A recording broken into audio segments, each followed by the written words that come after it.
Welcome back. When we left off last, Tipu Sultan, the Sultan of Mysore, had been conquered by the British, and Mysore was incorporated into the East India Company domains. Tipu's fall brought most of South India with it, and the British now had hegemony over Bengal, South India, and much of Hindustan.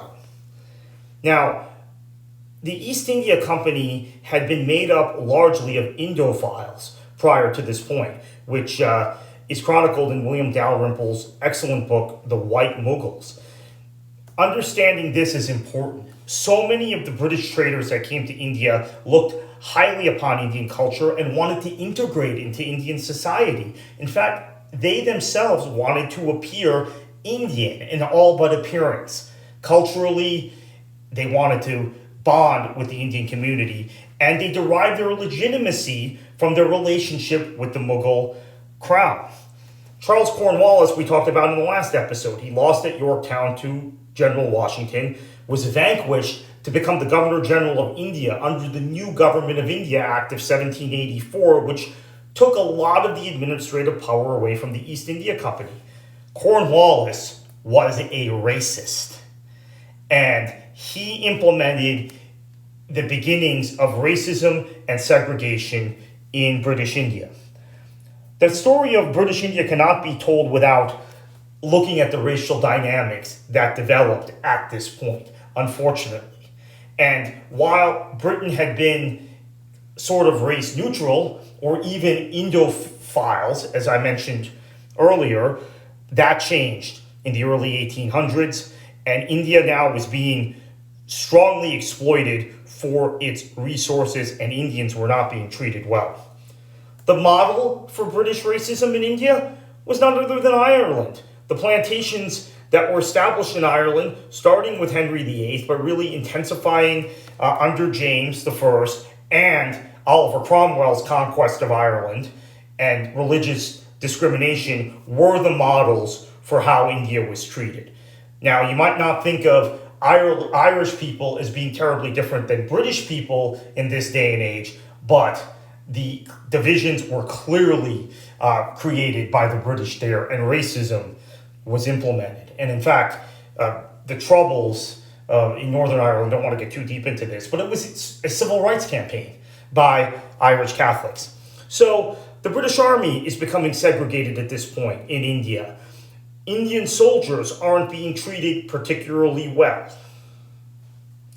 And British society is now following, or Indian society, governed by the British, is beginning to follow a very hierarchical setup, based largely upon race and somewhat based on caste, which was the great Indian vice itself, the great Hindu vice. The ideas that the British brought to India about race were very novel for many Indians, and they were justified by a lot of intellectualization and academic writing at the time, which was quite scary. And in fact, what you ended up seeing is a real.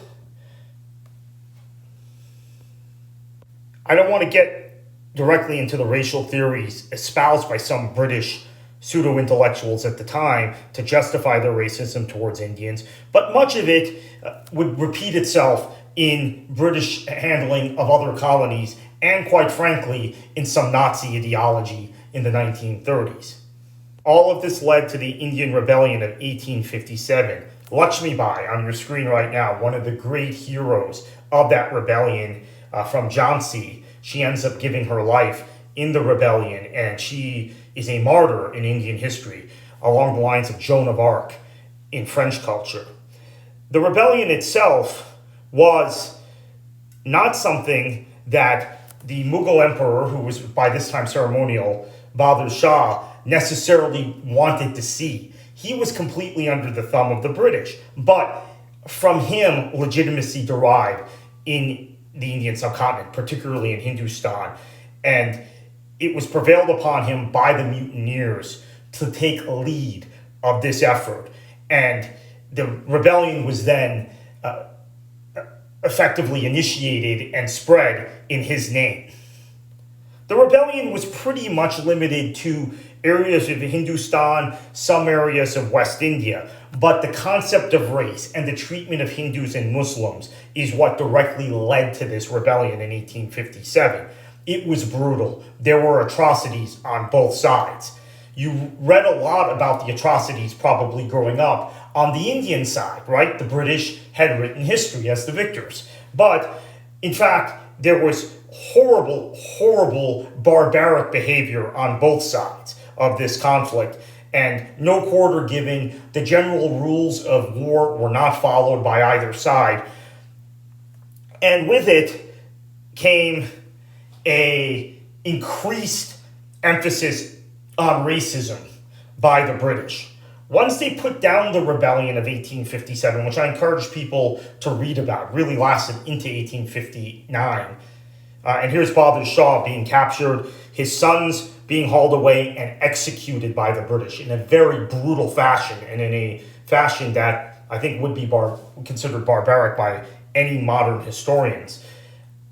The British then imposed a much more direct rule over India. The East India Company was gone. The British Empire took control of India, effectively annexed it. There was a different legal term. India remained theoretically independent, with the British head of state being the same head of state. But the destruction of the Indian Rebellion is really kind of what inspired the Indian independence movement, as was the reaction of the British afterwards, which we're going to get into in our very next episode. So thank you once again for watching. And again, if you want more information on the Indian Rebellion of 1857, I would go ahead and look it up. Thanks.